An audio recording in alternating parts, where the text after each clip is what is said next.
tonight we're looking at Reconstruction.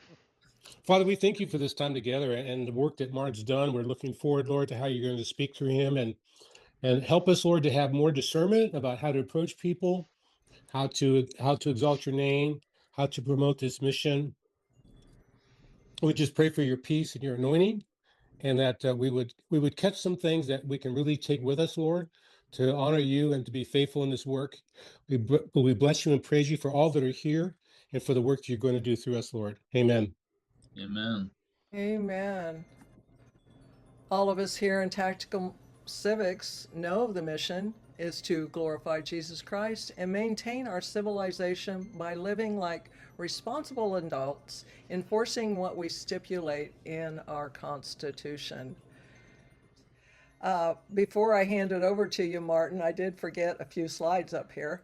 Then next Wednesday, as I mentioned earlier, we're going to begin the book study of Restoring America as the Land of Liberty by Stephen McDowell. The following week will be Patrick Locke, and he will be presenting on the pathway to the Forefathers Monument. Looking forward to that. And then Michael Gordon will be up on the first Wednesday of the week in February, and he is going to be stepping into the Constitution, and he's going to be bringing the rest of us with him as we step into the Constitution. Tonight, Martin, it's all yours. Well, good evening, everybody. It's good to see a great group here, though I've got all the professionals here, so that just makes me even more nervous. So we'll see what we can do. I always have way more material than I could possibly give, but I hope it's broad enough that as we discuss this, we can hit the points and gain some understanding. My whole being here is to work. Okay, here is my slideshow. If you want to pin my my face there. Yeah, is America a racist country is the overall theme here. I'm starting out with the Reconstruction era from 1863 to 1877. Huge thing, especially for this particular subject. After we go through this, then I'm going to go clear back to the beginning and start in colonial times and see if we can just document whether or not we really are a racist country. And again, I want to just provide the materials, provide the context, and provide the background materials so that people can make up their own minds. You know, I'm not here to give the institutional version or peddle one version or another. I'm trying to keep it as unbiased as I possibly can and just put out the information and the facts as we're going along. And I'm trying to tie it all together.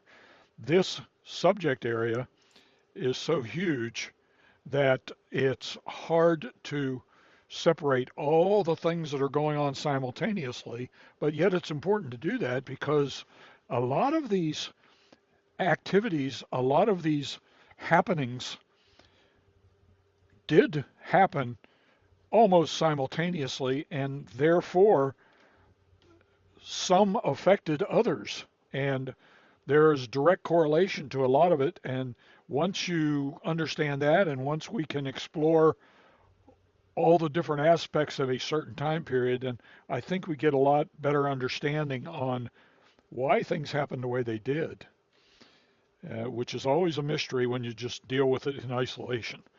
So let me go ahead. I'm going to share a screen here and start off with a video.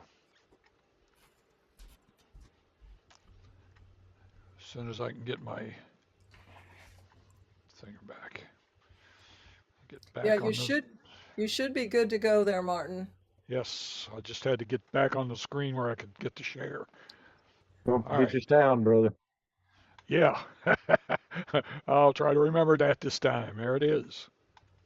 On April 15th, 1865, Abraham Lincoln was gunned down by Confederate sympathizer John Wilkes Booth. Lincoln's successor, Andrew Johnson, abandoned his predecessor's plans for Reconstruction and ultimately proved incapable of unifying the deeply fractured nation. Southern states quickly saw an onslaught of new legal mechanisms designed to retain economic power of Southern landowners and oppress Black Americans. The effects of the Reconstruction period would shape the Southern United States to this very day. Today, we're going to take a look at what life was actually like in the South during the Reconstruction.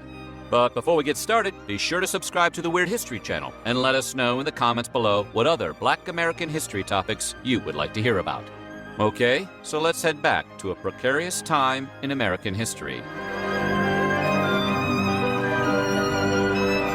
Whether oblivious, bigoted, or living behind a thick wall of denial, many members of the Southern elite believed their slaves were A-OK with living in bondage. While the abolitionist movement took root in the late 1700s and the prohibition of slavery had been codified in all northern states by around the turn of the century, some landowning Southern elites scoffed at the idea, feeling very sure their slaves were happy right where they were. So when the 13th Amendment was passed in 1865, abolishing slavery and involuntary servitude throughout the United States, those Southern elites were pretty confused when their former slaves quit and left. This shock quickly soured into a festering resentment that was directed at those freed slaves who wanted to actually pursue freedom. That resentment turned into action, as those landowners then searched for alternative legal means to reinstate their hold over the Black population and thus secure the cheap labor the landowners had relied upon. Those that visited the South before the Civil War, the antebellum South, often noted the region's warm and hospitable attitude towards visitors, if they were white. However, when the Civil War ended, that day-to-day positivity disappeared, along with the money that once lined the pockets of Southern landowners. A contributor for Scribner's Monthly even wrote that there was no longer the spirit to maintain the grand, unbounded hospitality once so characteristic of the South. For it was a grand and lordly life, that of the owner of a sugar plantation, filled with culture, pleasure, and the refinement of living. But now, in other words, life gets harder without slave labor. As for the Black communities of the South, their initial hope and optimism over the North's victory in the Civil War was deflated when expected economic gains failed to materialize. In 1865, Congress established the Freedmen's Bureau to help millions of former Black slaves and poor whites after the Civil War. The Bureau provided food, housing and medical aid, established schools, negotiated labor contracts, and offered legal assistance. It also assisted former slaves to settle on land liberated during the war. Between 1865 and 1870, the Freedmen's Bureau founded and managed over 3,000 schools across the South. These schools were created for learning at every level, and it was during this time that Fisk University, Howard University, Hampton University, and several more of the nation's first Black colleges were established. Though the establishment of these schools was an achievement, many didn't receive support from their state governments, who were often hostile to them. There often wasn't enough money for proper buildings, much less qualified teachers or books. Even with those shortcomings, attendance by Black students skyrocketed. And while the number of minority students rose during the Reconstruction, the attendance of white students dwindled. The economy in the antebellum South basically amounted to a small pool of landed gentry making big money by exploiting cheap labor in the form of slavery. When the Civil War ended and Congress banned slavery, those previously wealthy white landowners found their income greatly diminished. Making matters worse, most of the Southern elite had converted their fortunes into now worthless Confederate currency when the South seceded. Should have put it in Bitcoin. The cumulative loss of wealth for everyone involved is estimated at $500 million. Of course, these elites still owned considerable stretches of farmland, which was precisely the asset they would leverage to reestablish their fortunes. While historians believe Abraham Lincoln would have included considerable federal oversight throughout the Reconstruction years, that was not Andrew Johnson's style. Johnson believed that apart from enforcing the abolition of slavery, swearing public loyalty to the Union, and repaying their debts, the Southern states should be allowed to rebuild their infrastructure without interference from the federal government. As a result, political leaders in each state set out to reestablish the Old South in a new form. Black people were technically free, but would not be allowed to vote or hold office. Any land that had been granted by federal troops was ultimately returned to the previous owners. Johnson's actions ultimately got him impeached by the Republican-controlled House and Senate, but the damage was already done. His inattentiveness aided in the creation of thousands of freedmen who had no property nor the means to acquire it. In the first years of Reconstruction, Northerners, many of whom were former Union soldiers, moved to the South to make some money and exert political influence over the region. Named for their signature carpet satchels, these carpetbaggers worked as merchants, teachers, journalists, and more. While they were met with hostility by locals, they were instrumental in educating a new generation of young black people and helping them get involved with and find a foothold in local politics. When the Southern economy collapsed, elite Southern women, many of whom had led pampered lives, were forced to perform household tasks that had always been performed by slaves. This meant learning how to pump water, clean their homes, prepare meals, and tend to a variety of other manual chores. Some of these women negotiated with their former house slaves to keep them on, in the same way their husbands might have negotiated land shares with former slaves. And because so many men were incapacitated as a result of injuries suffered in the war, some women had to take over the land that had been left untended.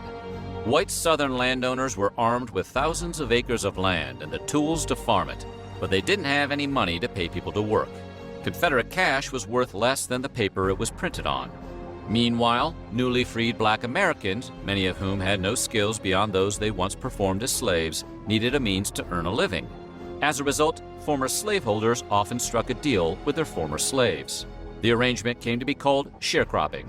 The average black sharecropper's day was filled with farming a stretch of land that was technically their own, so long as they supplied the real landowner with enough crops at harvest.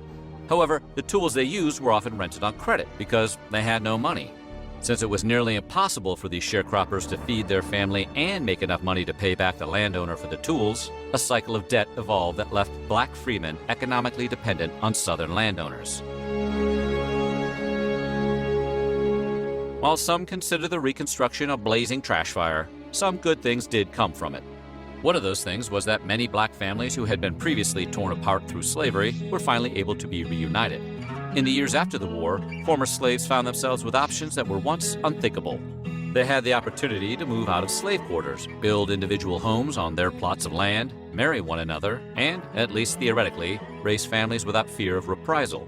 In some instances, the chaos following the Civil War saw slaves rise up and take their former owners' land and home by force. While that may sound like poetic justice, President Johnson didn't like that poem.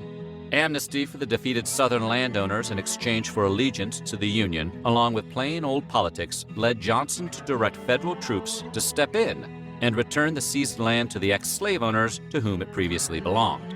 For similar reasons, Johnson also reversed General William Tecumseh Sherman's land redistribution plan, which had been implemented with Special Field Orders 15 during the war.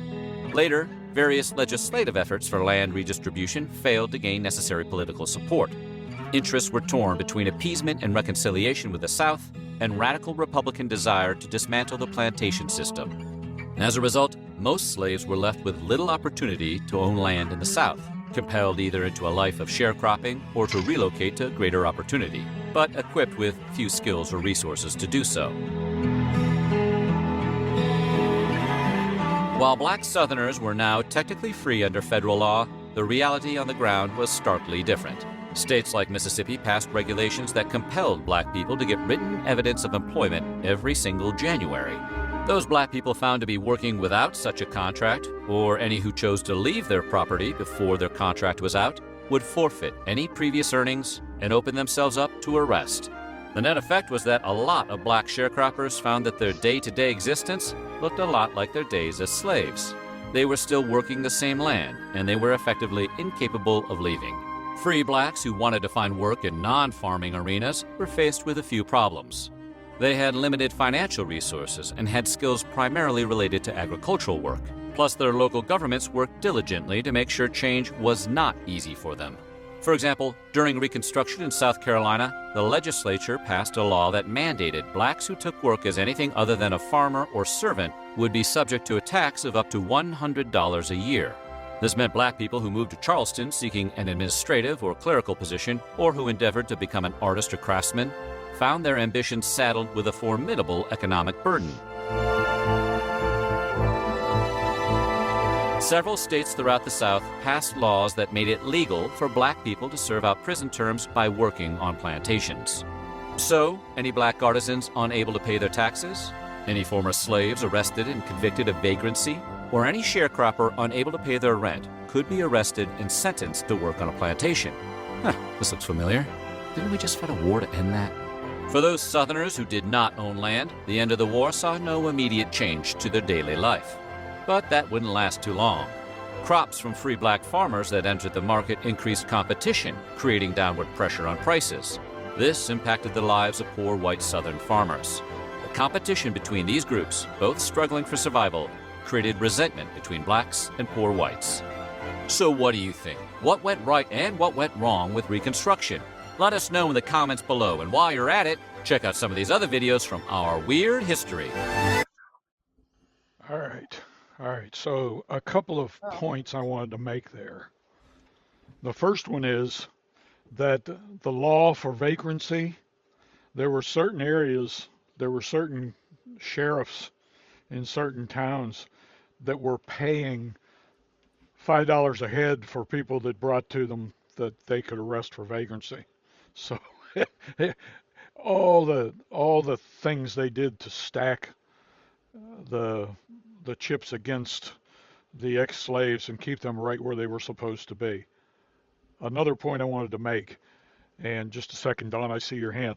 Another point I wanted to make is that one of the big issues here, and it's something we really need to think about, is that after the war, when the shooting stops, you've got basically three different groups of people that have their own ideas about how they want to reconstitute their lives and the South itself.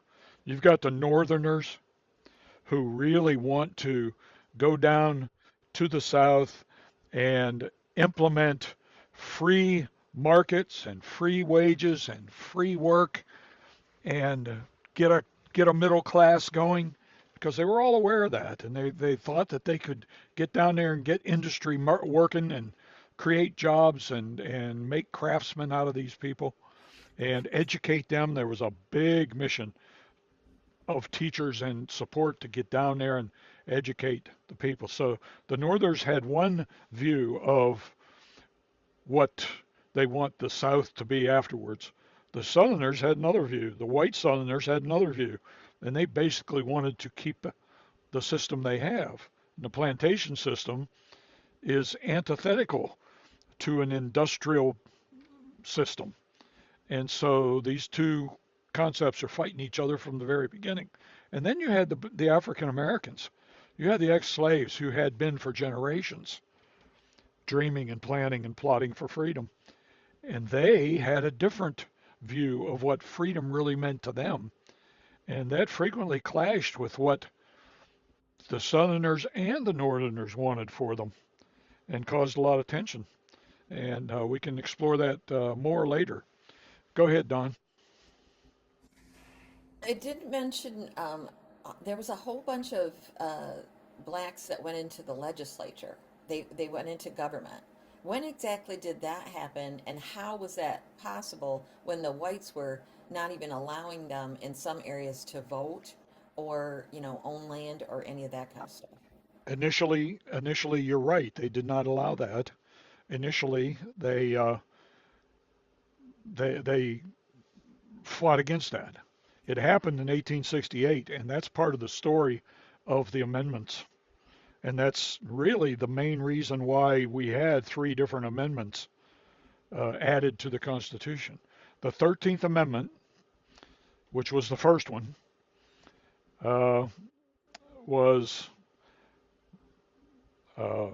it banished, it abolished slavery throughout the United States, very simply. And the 13th Amendment was promulgated by Lincoln because he realized that the Emancipation Proclamation of 1863 was basically an executive order. It was derived legally from his powers as the commander-in-chief during wartime. And so when the war was over, that Emancipation Proclamation wouldn't hold water. And oh, by the way, it didn't free all the slaves. It only freed the slaves in the Confederate areas, in the areas that were seceded and had not been occupied by the Union forces or were not border states. The four border states, Kentucky, Missouri, um, Delaware, and Maryland, slavery was still legal. The Emancipation Proclamation didn't touch them. So we had to make it more permanent, and that was what the 13th Amendment was about. But of course, the 13th Amendment very simply said slavery is abolished, but it didn't do anything else for the black people. And so subsequent governments in the South uh, very quickly, as soon as they got reconstituted, promulgated black codes, which were laws that affected only slaves or only ex-slaves, only blacks, not the whites in the states. And long story short, as Congress and as the northern people saw that going on in the South, they were very upset because that isn't the view that they had that should happen. They, the northern people expected that freedom from slavery would kind of automatically lead to civil rights and voting. And of course, there were a lot of Northerners that didn't even want the ex-slaves to have the vote, didn't feel they were ready for it, and a lot of people didn't feel that they were up to it. Frankly, there was racism there. But we can study all that. I've got, I want to kind of more carefully go through these things. Are there any other questions or any other comments? My hand's up there. It's probably hidden over there Yeah, by go the ahead. seal. So obviously the people in the South know this hidden history, correct? Those of you that are over there in that area, is this taught in the school systems? Because I do not recall learning any of what you just showed, Martin. No, I don't think it's taught. I don't think it's taught. That's part of the problem.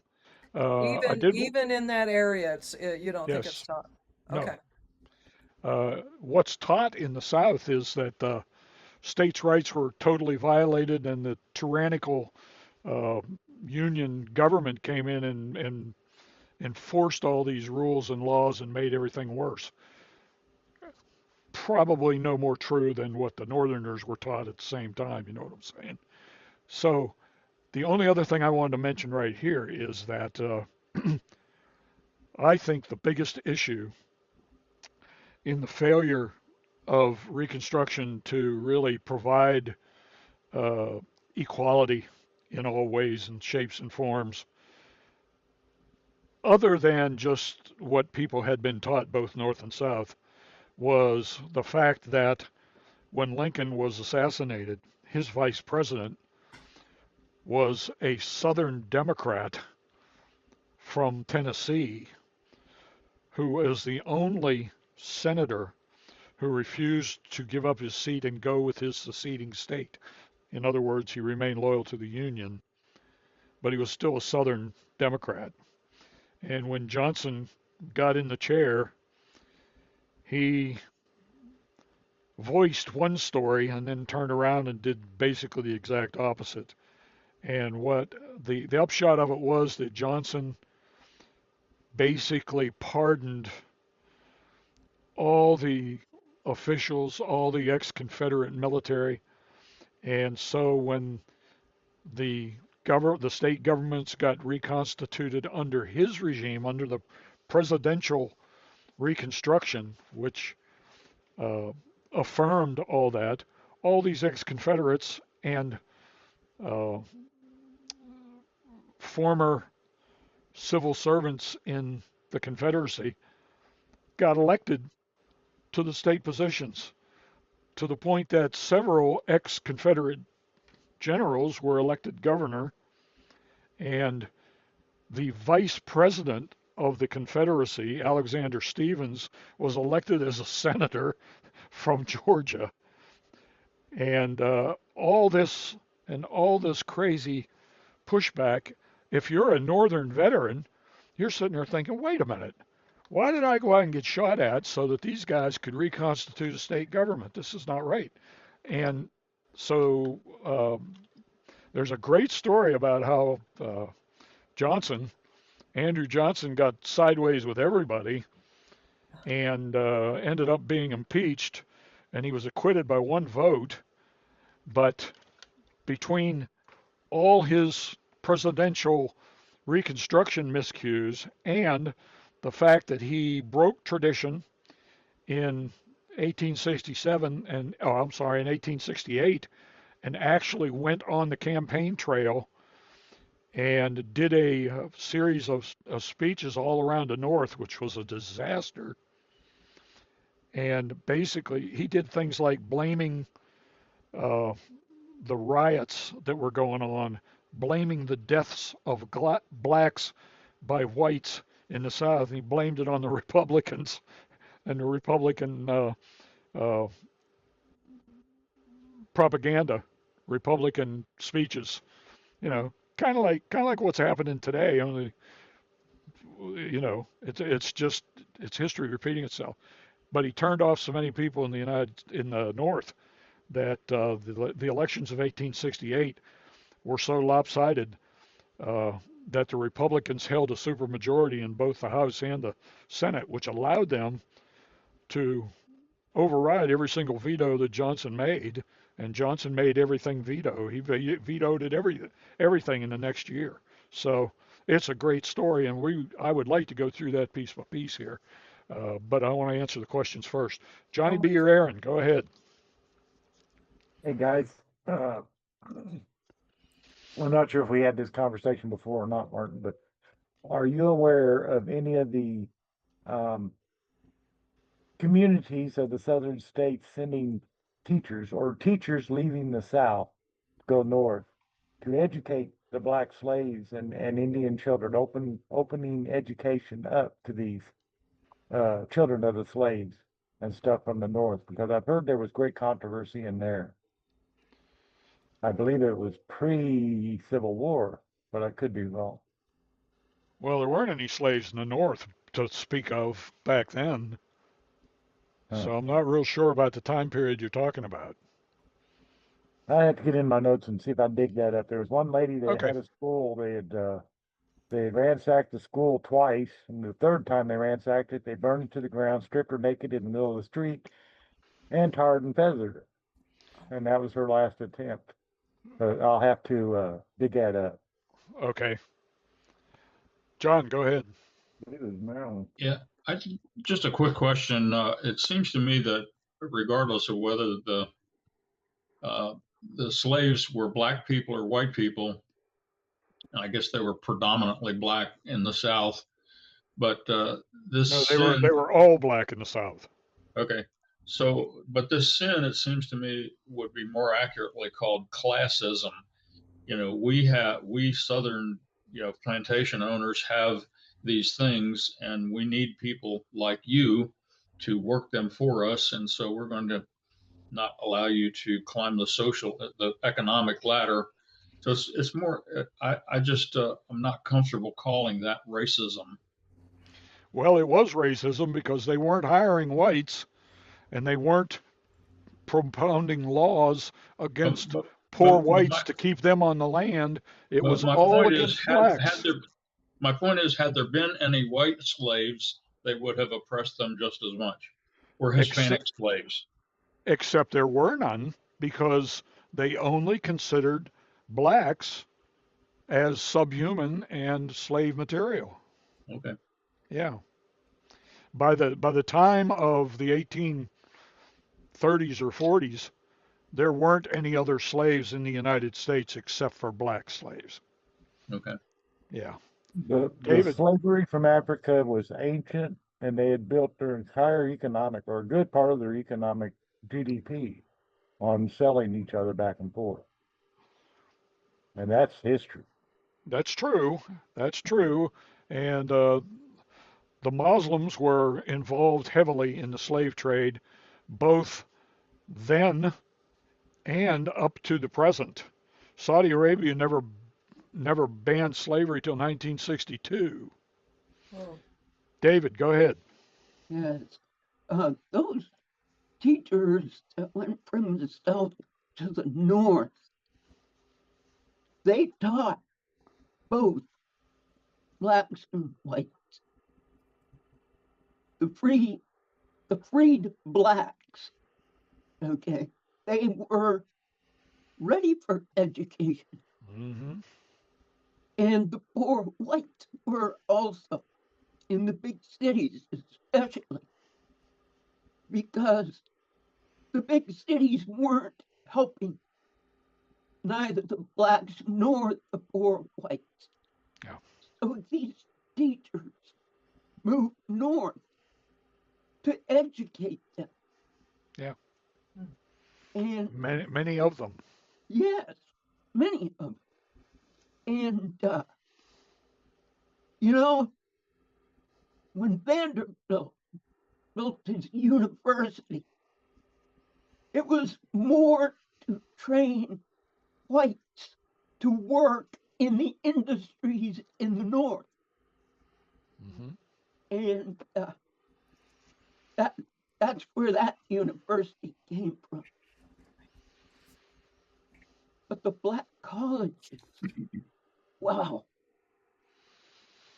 they began to educate the black people. And, you know, a lot of them produced great people. Mm-hmm. A lot of them. Emory University, its founder came from that. Mm-hmm. And several others. There was a couple in Florida that were established by students from black universities. So, you know, things were going well education-wise, but there was no equality among people. And that's where they went wrong. Absolutely true, my friend. Absolutely true. Well, listen, I want to play another video here. Um, this one it kind of centers on the radical Republicans, but it gives you an idea of some of the shenanigans that were going on as well.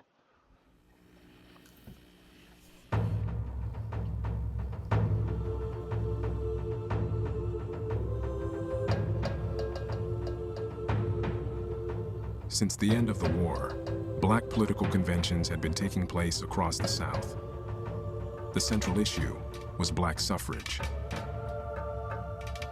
"We simply ask that we be recognized as men," declared the South Carolina Convention of Colored People, "that the same laws which govern over white men shall govern black men." "We stood by the government when it wanted help," a delegate from Mississippi wrote President Johnson. "Now, will it stand by us?" In New Orleans, hundreds of black men declared they were ready to fight for the right to vote. Militant whites in the city vowed to stamp out black agitators and radical Republicans. President Johnson dismissed the growing signs of trouble. At midday on July 30th, 1866, New Orleans exploded. At the state convention, a mob attacked white radical Republican delegates and their black supporters. The Republicans were chased out of the convention hall and shot down. Black men were murdered in the streets.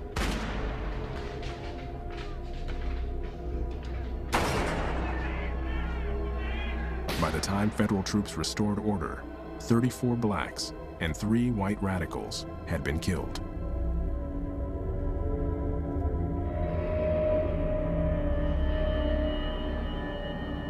And the radicals say, "We told you.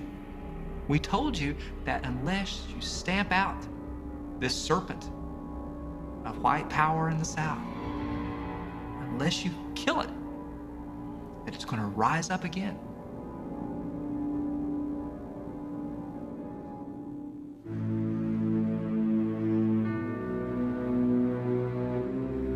The growing violence in the South turned the midterm elections of 1866 into a referendum on presidential reconstruction. With Union war hero Ulysses S. Grant at his side, Johnson barnstormed the Northeast and the Midwest.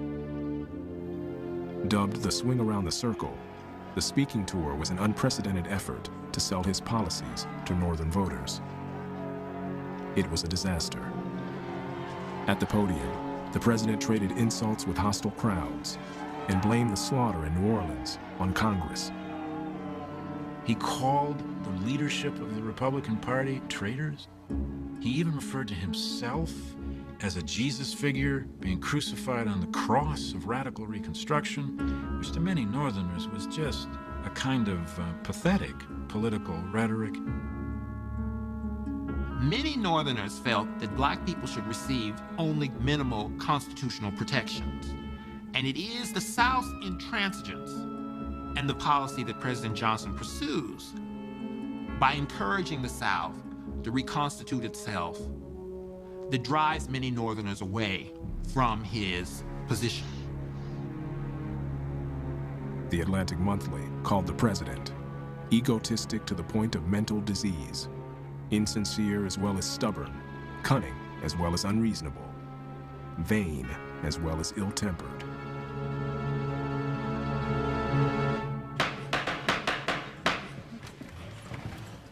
That fall, Republicans won 3/4 of the seats in both houses of Congress, enough to override any Johnson veto. In only 18 months, the radicals had gone from a fringe minority to the center of Republican leadership. Now it was their turn to define the course of Reconstruction. Thaddeus Stevens was 75 years old, so frail that he had to be carried into the House of Representatives by admirers. In a voice his colleagues could barely hear, the tireless Stevens made a final plea for federal intervention in the southern states. Congress has been sitting here, and while the South has been bleeding at every pore, Congress has done nothing to protect the loyal people there, white or black, either in their persons, in their liberty, or in their property. In March 1867, both houses of Congress again rejected a veto by President Johnson and passed the Radicals' Reconstruction Plan. The former Confederate states were divided into 5 military districts, each commanded by a general with power to enforce law and administer justice. New Southern governments would be created. They would have to ratify the 14th Amendment. Their new state constitutions would have to be approved by Congress. And black men would have the right to vote. This really was a remarkable leap in the dark for world history. It's the first large-scale experiment in interracial democracy that had existed anywhere.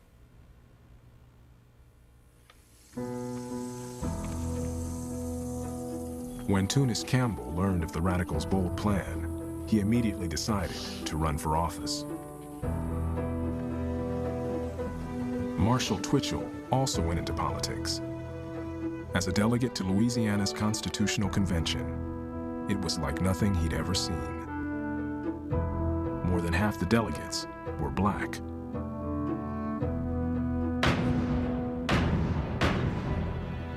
Within a year, Andrew Johnson would be impeached by the Senate for high crimes and misdemeanors. His presidency would survive by a single vote. Any questions or comments there? This was, again, the radical Republicans took control of Congress and then took control of Reconstruction. And the presidential Reconstruction had reconstituted state governments. The radical Republicans refused to seat the representatives and senators that had been elected by those governments refused to admit them back into the Union. And then the radical Republicans set up their requirements for a state government to be reconstructed. And those requirements uh, added to the extremely easy ones that Johnson proposed. For example, Johnson would reconstitute a state government if the state government had 10% of their registered voters or eligible voters had taken the oath of loyalty, and 10%. The radical Republicans changed that to 51%, so that over half of the eligible voters had to take the loyalty oath, and the radical Republicans rolled back the pardons that Johnson gave to the high-ranking ex-Confederates and the high-ranking ex-Confederate civil servants and military servants, and therefore they were not allowed to take the oath or to vote, though that changed fairly quickly. But right in the middle, right at this time, the end of 1866, all the governments of all the southern states that had been reconstituted were not accepted. They had to go through it again. And another requirement they had to make was they had to ratify the 14th Amendment. They also had to embrace universal male suffrage. And of course, now there were federal troops on the ground in every one of these states except Tennessee.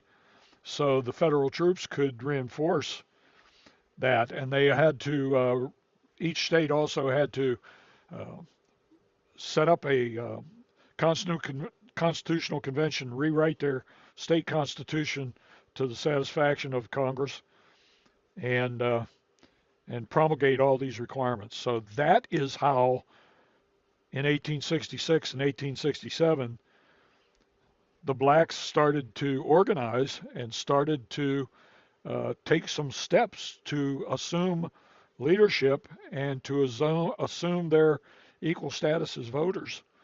And they were able to do that as long as the federal troops were in place. And as soon as the federal troops left, the Democrats voted in who they wanted. The Democrats took over those state governments, and the Jim Crow laws came into effect, which would limit the ability of blacks to vote through such things as poll taxes and also through violence and intimidation. And we'll see that as we go on. Penny, go ahead.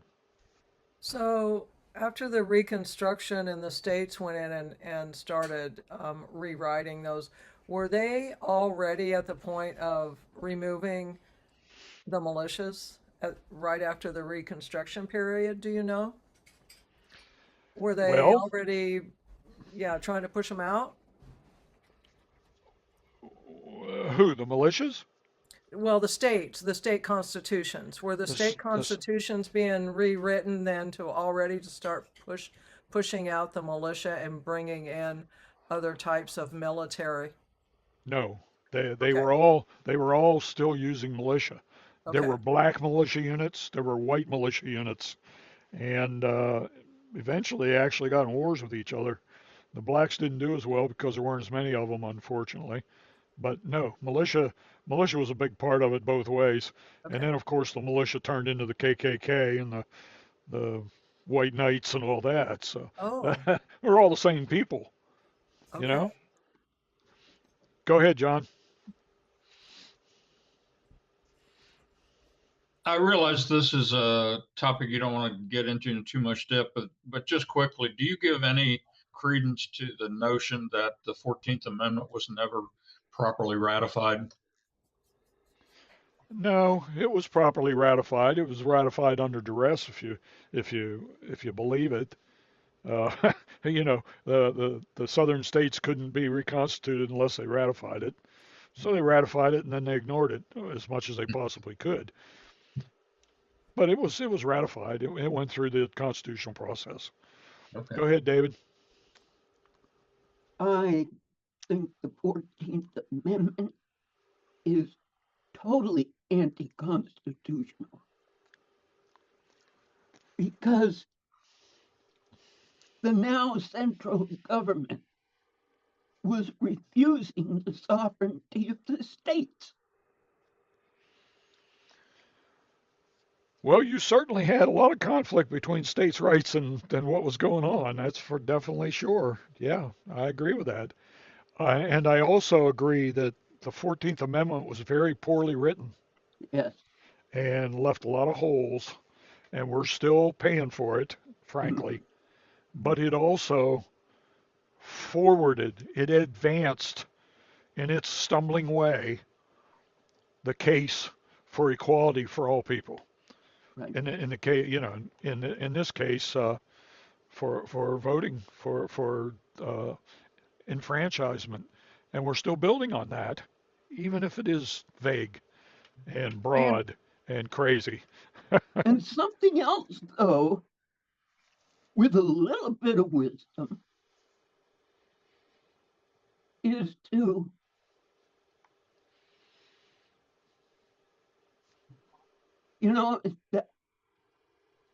that Congress shall have power to enforce by appropriate legislation the provisions of this article.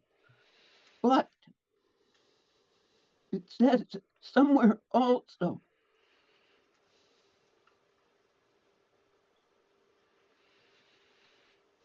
it says that Congress may change some of it. I was looking at it, and can't find the place.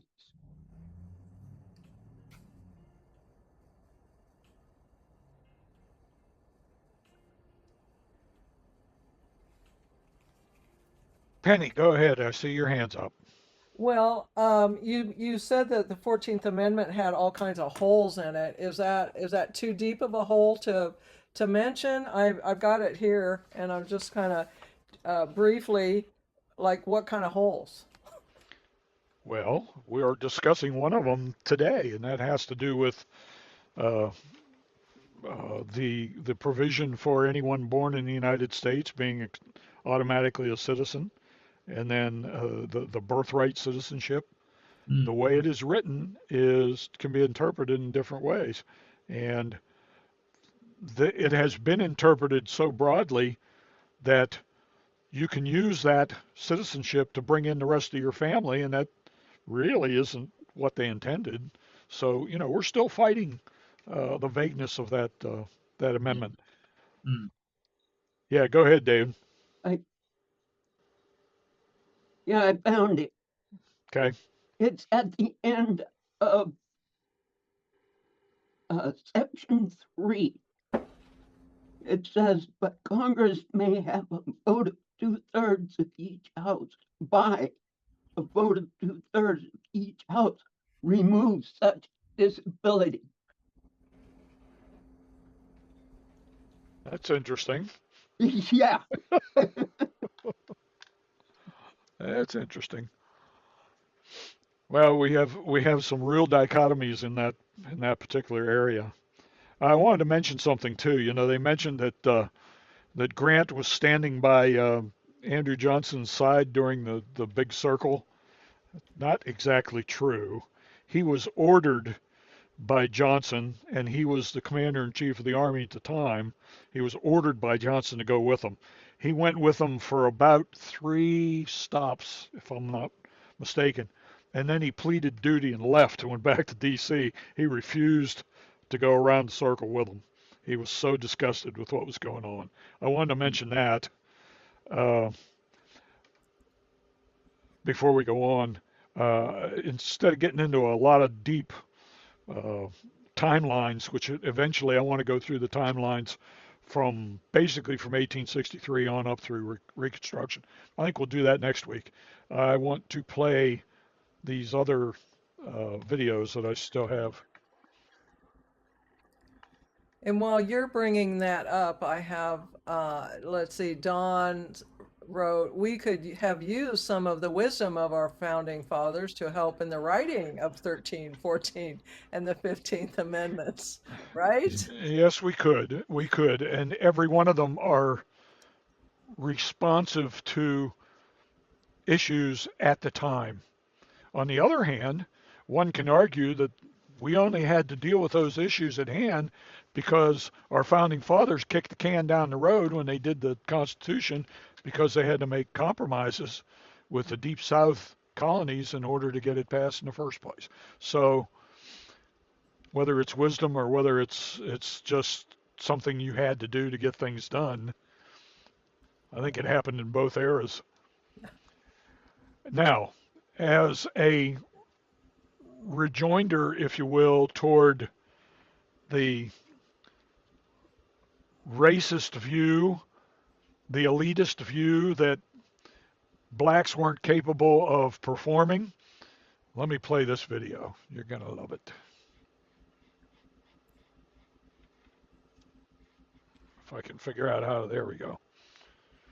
Hey, Martin, real quick, there was one mechanism that come in there between the founding fathers and the 13th and 14th, and that was the massive influx of immigrants, both in the slavery side and in the refugees fleeing over from Europe. They were still coming over in droves. This is Trying true. to get away from that mayhem in Europe with all the whatever was going on in the foreign intrigue. This that is they true. alluded to but didn't pay enough attention to in my mind. Well, this is true, but you also have to recognize that when did the great empire of Russia free all its serfs? Do you know? Oh, not aware. You talking about the Slavs? All the serfs in Russia Okay. were serfs up until what year? Do you know? No, I do not. 1861. No doubt, really. Okay. There were millions of them, and Tsar Alexander III freed them from serfdom, but he didn't do much else for them, and they sure as heck didn't get the vote because nobody had the vote in Russia. Right, right. So just a little context there. Good point. Yeah, that's a real good point to bring forward. It was that the era. All right, let me start this video. All right, here we go. Call it the original Great Escape. On May 13, 1862, just over a year into the Civil War, an enslaved man named Robert Smalls, who labored on a Confederate steamer in South Carolina's Charleston Harbor, set into motion a daring plan. He saw that the Confederate crew had left, and he knew that oftentimes they left for the evening, not to come back until the next day. As his great-great-grandson Michael Bulwer Moore explains, for Smalls and 6 other slaves and their families, the stakes couldn't have been higher. They knew that if they got caught, that they would be not just killed, but probably tortured in a particularly egregious and public manner. Disguising himself in the top hat and long overcoat of a Confederate captain, Smalls piloted the ship past Fort Sumter towards the Union blockade and freedom. It really blew people's minds because, it just was beyond what people thought an enslaved person could do. Not every great story has to become a movie, but, come on. There's so many twists and turns in the story that would be just amazing. And how about this for a second act?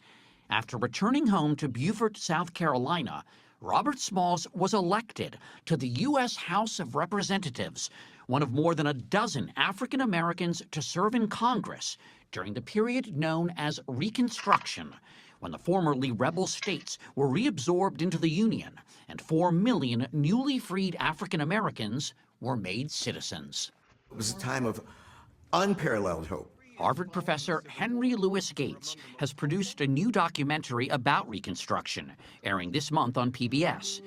When you look at the radical, amazing changes that happened within a few years of the demise of slavery, there was a kind of irrational exuberance. Gates says Reconstruction is one of the most misunderstood chapters in American history. Black men could vote, and they were about to elect congressmen to represent them throughout the South. I mean, you go and you ask people on the street who the first black person was elected to the U.S. Congress, they're going to guess it's the 1960s, the 1970s. And they would never guess it was Hiram Revels from Mississippi.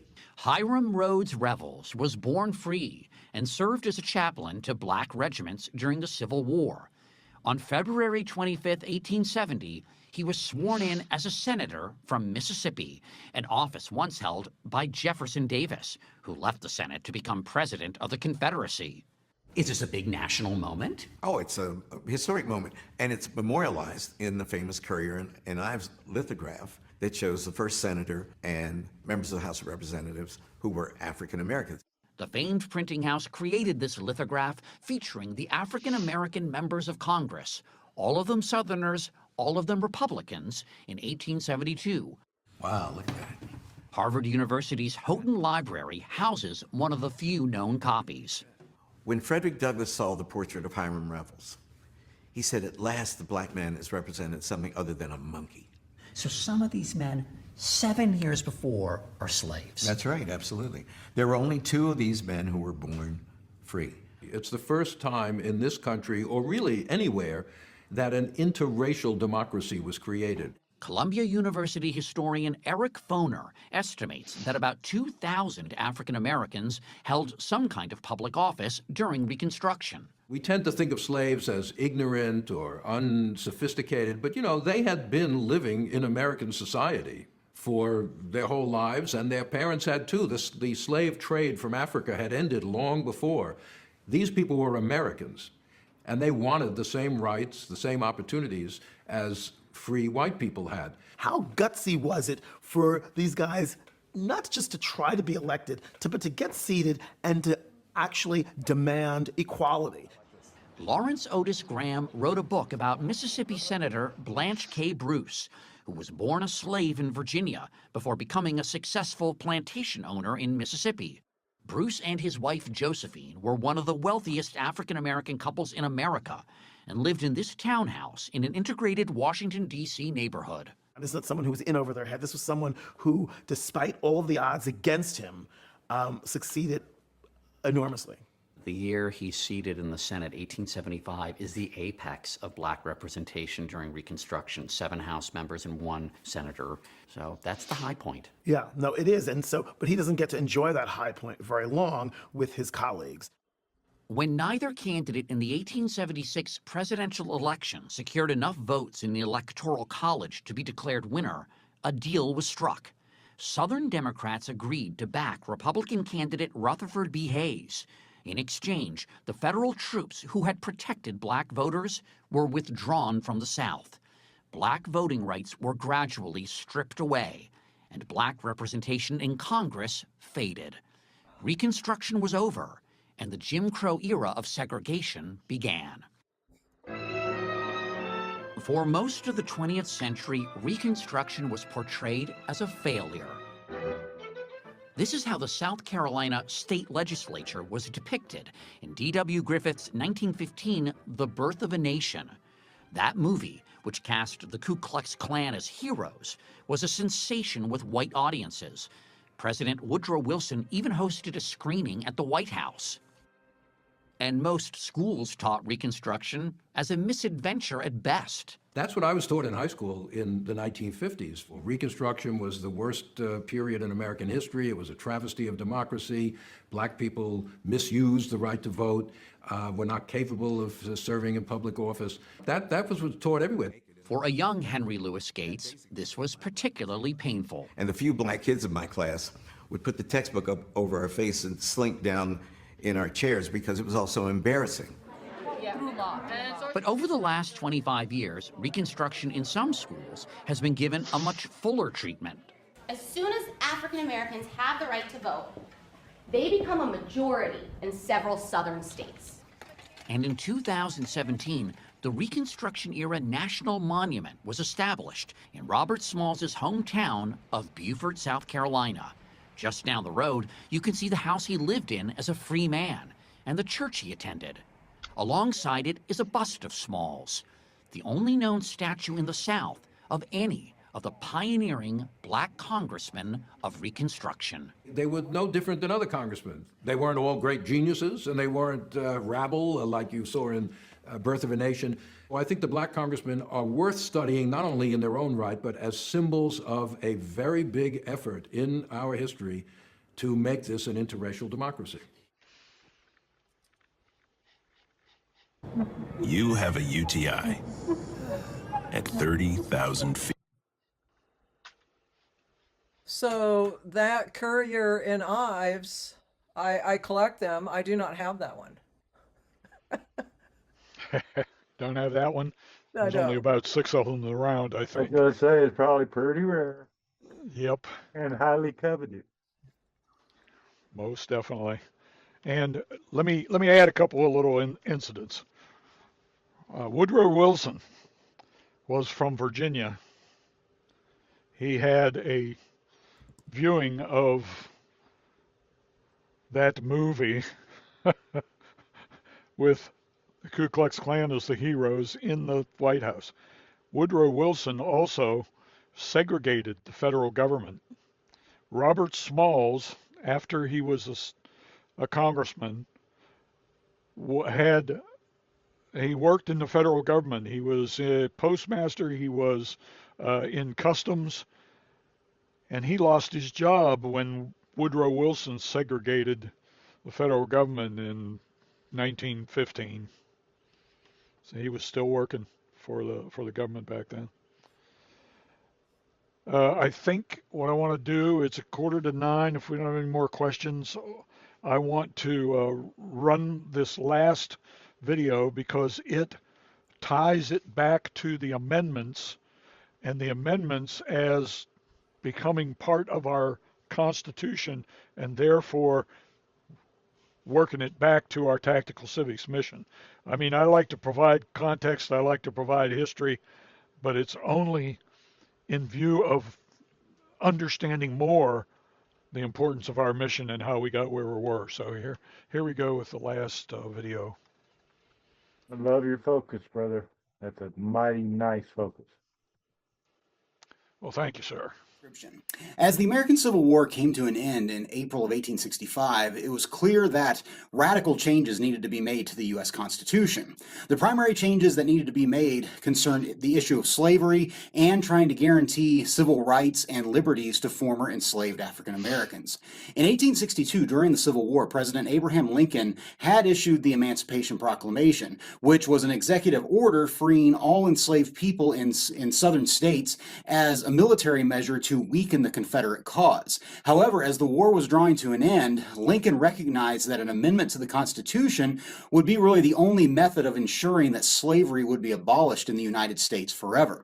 This was a daunting task, as if you recall back to Article 5 of the U.S. Constitution that outlines how to amend or change the Constitution, it requires a 2/3 majority vote in Congress, or in other words, in the Senate and the House of Representatives, and then 3/4 of the states to approve the amendment or to ratify it for the amendment then to be added to the Constitution. In April of 1864, a full year before the Civil War would be over, the Senate passed the amendment to abolish slavery, but then the amendment got held up in the House of Representatives as Democrats refused to vote in favor of it. In late 1864, Lincoln and the Republican leaders in Congress, such as Thaddeus Stevens, pushed hard to get the amendment, the required votes in the House. On January 31st, 1865, the amendment barely received the required votes, but did pass in the House. Now the amendment had to go to the state legislatures, where 27 of the 36 states would need to approve it.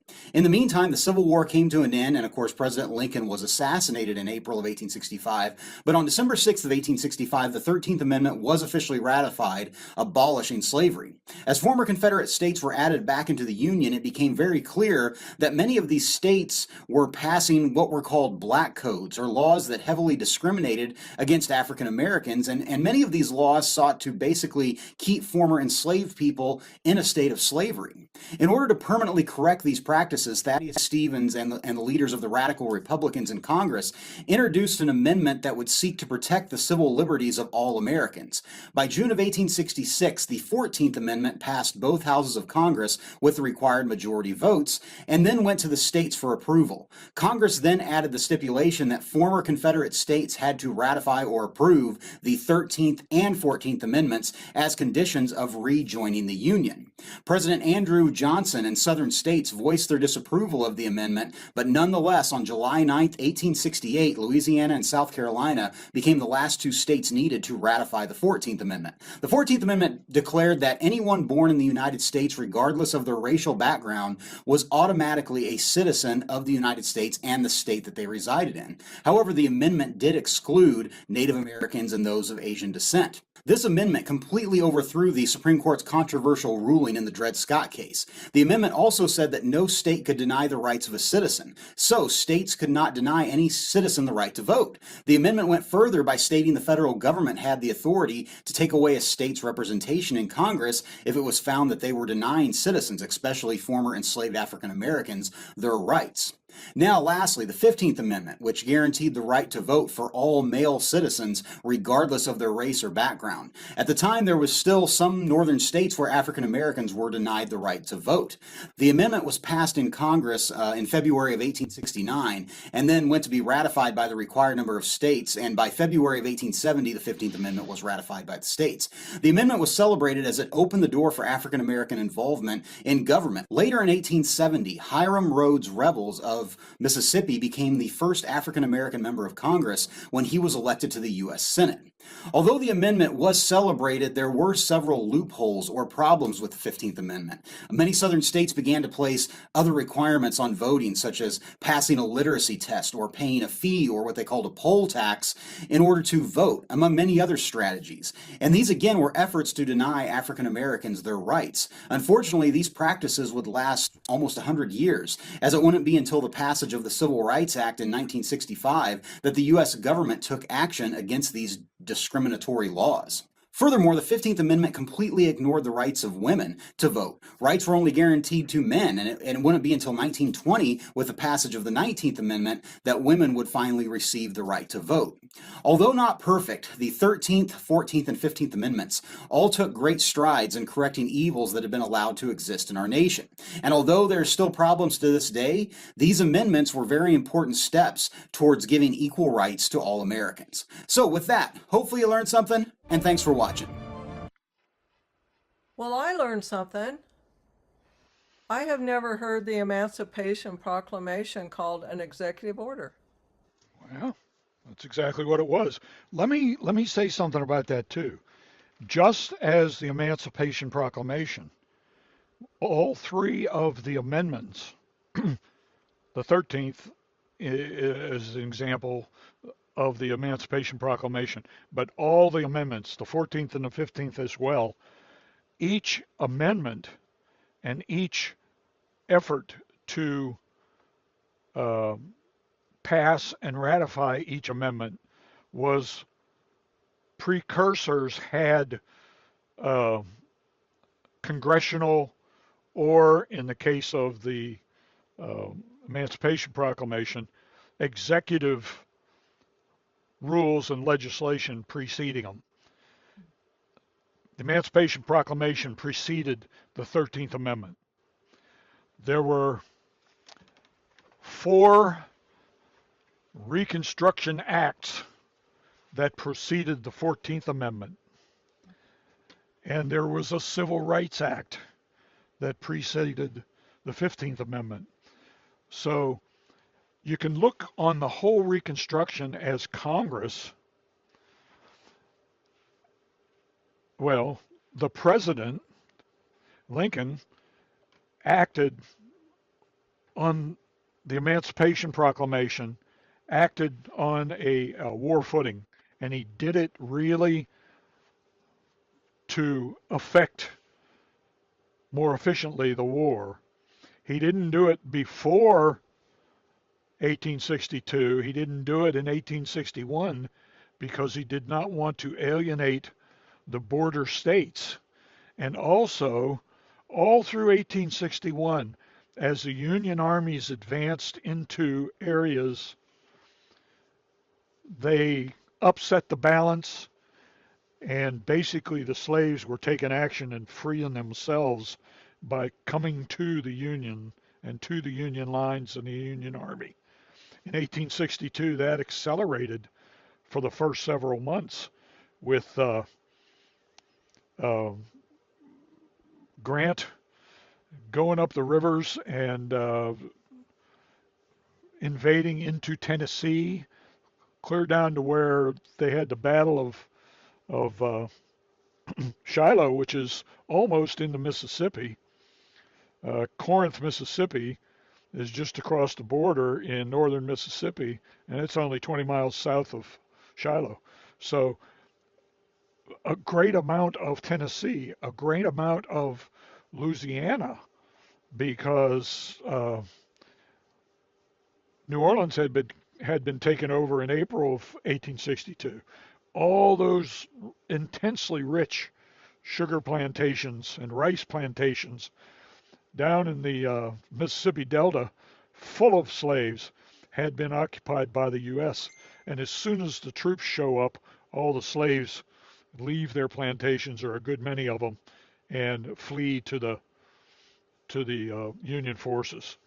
This is in early 1862 when they started to be called contrabands of war. And as contrabands of war, legally speaking, they could be confiscated as property of the enemy. And so they were, thanks to Ben Butler. A lot of neat stuff there. And what I intend to do next session is to go through the timeline from 1862 up through at least 1876, 1877, to show the yin and yang, to show the tit for tat, to show how one thing led to another between the North and the South and the African Americans through that whole time period. It was a reactive time period. It wasn't planned, and that's for sure. So if there are any questions, go ahead, Johnny B. or Aaron. Hey, Martin, I had a wild thought hit me as you was running that last video. Now, I wonder what the population was in 1865. So I threw it at Groff. It was really interesting, his response, that he come up with roughly 34 million. Okay. Which is best guess. It actually said it would be best guess for the year 1865 because it was the end of the Civil War. But right, and it was between censuses. Right. That being said, he actually gave two results, one for 34 million and one for 35 million. But even so I asked him to divide that by a division of 40,000. And it's interesting, he immediately come back with, well, that's interesting. That's the apportionment for the causes. Oh, interesting. Okay, you're looking at where I'm going. Come up with a figure of 850 to 875 representatives. Is where we should have been then, if we had that First Amendment in place as it was written. Actually, no, that was as it was written, not as they have it in the Constitution. I didn't do 30,000.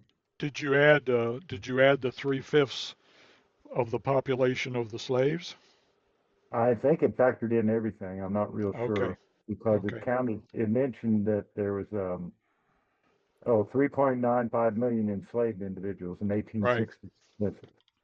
You know, that was one of the big issues also in Reconstruction, was that if they gave the vote to the slaves, then automatically the South would actually have more representation than they had before, because it would go to 5/5 instead of 3/5. I've read that before. That was one of the big issues. I mean, in the South at least. All right. I just thought I'd throw that out there because it just struck me. Wait a minute, how many representatives should we have had at that point in time? Yep, it's very interesting. Very interesting. Anybody else? I think we'll call it a night. We're coming up on 9 o'clock. I'm going to need a newer notebook to take my notes in. So thank you for that, Martin. All right. No other questions? All right, go ahead, David. Thank you very much for this presentation. Thank you, sir. Thank you.